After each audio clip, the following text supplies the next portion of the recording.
کو بتائیں کہ ایڈز کے مریضوں کی تعداد میں تشویشناک حد تک اضافہ ہو رہا ہے۔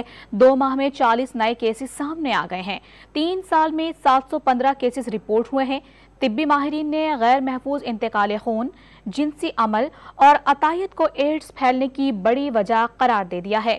چنیوٹ میں ایڈز کے مریضوں کی تعداد بڑھنے لگی۔ مئی اور اپریل کے دوران 2000 افراد کی اسکریننگ کی گئی، جس میں 40 افراد کے ایڈز نتائج مثبت آئے۔ Coordinator AIDS control programme Azhar Abbas نے بتایا کہ ضلع بھر سے 3 سال کے دوران ایڈز کے 715 کیسز رپورٹ ہوئے۔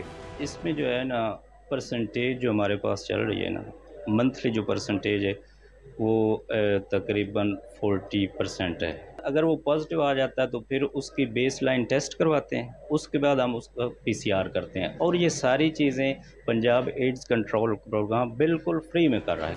CO health Chiniot doctor Tariq Sohail کے مطابق ایڈز کے نئے کیسز سامنے آنے کے بعد اسکریننگ کا عمل تیز کر دیا گیا ہے۔ پچھلے 3-3.5 ماہ سے چنیوٹ میں بھی سیمپلنگ، جہاں پہ ایک مہینے میں 250 سے 300 لوگوں کا صرف ایڈز کا ٹیسٹ ہوتا تھا، اس کو انکریز کر دیا گیا ہے، جس میں ٹرک ڈرائیور، چونکہ یہ چنیوٹ کا ایریا بجری اور ریت کے حوالے سے بہت زیادہ ٹریفکنگ ہے، تو ٹرک ڈرائیور ایک رسک گروپ ہے، ٹرانسجینڈر ایک رسک گروپ ہے، ڈرگ ابیوز ایک رسک گروپ ہے۔